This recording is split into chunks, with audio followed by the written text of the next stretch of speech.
Hey everyone, thanks for joining me on this video today. I want to basically offer this video in tandem with the cybersecurity awareness training video that we have. I know a lot of our clients use that video to introduce new employees as part of an orientation so they can go through some of the really basic threats that are out there.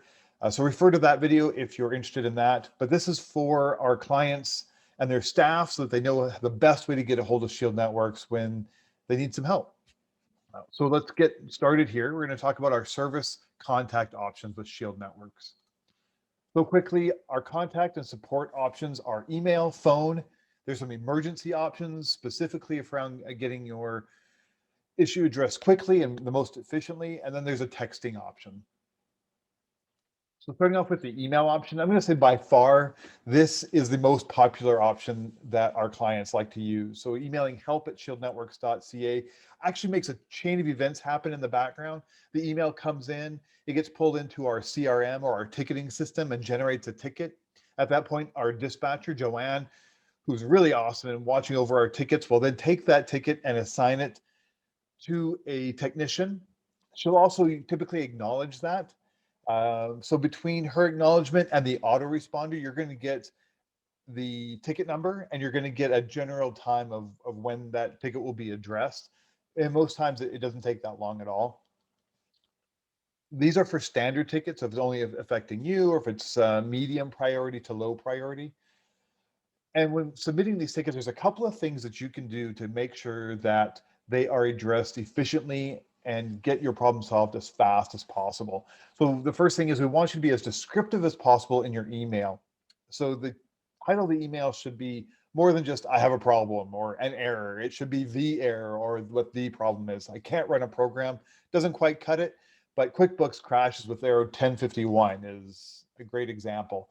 Or whatever website you can't get to, or if you're having a problem with whatever application that you happen to be using, the more information the better. Screenshots put into the body of the email are phenomenal. We can use screenshots. We can leverage those to do a bit of research or to investigate the problem before we contact you to make the ticket and the service item go as smooth as possible. So again, error messages, troubleshooting steps you've taken, recent changes to your computer, that's usually a big one. And then that autoresponder that supplies you with that ticket number, if you could use that when corresponding with Shield, that is great. So what you're going to see is if the Shield technician responds to you, he's going to use that ticket and respond to you. And if you reply to that same ticket, it will keep everything in one place within that ticket so that, we all know we're on the same page. And again, we can address it as fast as possible. Next item is phone. So certainly not as popular as email.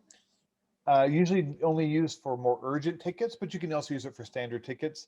And what's going to happen is you're going to call in and you're going to have the dispatcher, Joanne, she's going to answer your call, or one of the technicians. And she will either transfer you to a technician or generate a ticket and schedule a call back for you, depending on the urgency. So yeah, phone is definitely an option for any sort of issue. And then that leads directly into emergencies. If you have an emergency, please, please, please call, don't email, especially because a lot of time we find that emergencies are things like, server outages, internet outages. And I think by reflex, sometimes staff will email us, not really thinking the process through, that we will never get that email because of what's happening. So give us a call, use the email or the emergency option. And what that's going to do is not just ring the dispatcher, it's going to ring the dispatcher, the technicians, and the operations manager. In the rare chance that someone does not answer, like our regular support line, please leave a voicemail. In an emergency situation, emergency voicemails get routed as a priority. They're not only turned into a ticket, but they're turned into a text. And they're sent again to the ops manager, the operations team, and the dispatcher. So please, again, leave a message. Should you get to a voicemail, don't get frustrated. It's going to get routed with priority in priority so that it's addressed as fast as possible. And lastly, texting. Texting is a definite option. If you aren't near your computer, or if something is wrong with your computer or your email, texting is a viable option. Text us at 204-500-9999. 1976, and that will generate the ticket. You're going to get an autoresponder that's a couple of things. First of all, it gives you your ticket number. Secondly, it tells you the phone number that updates are going to come from. In the event you happen to submit 2 tickets, we keep that 500 1976 line open for creating tickets only.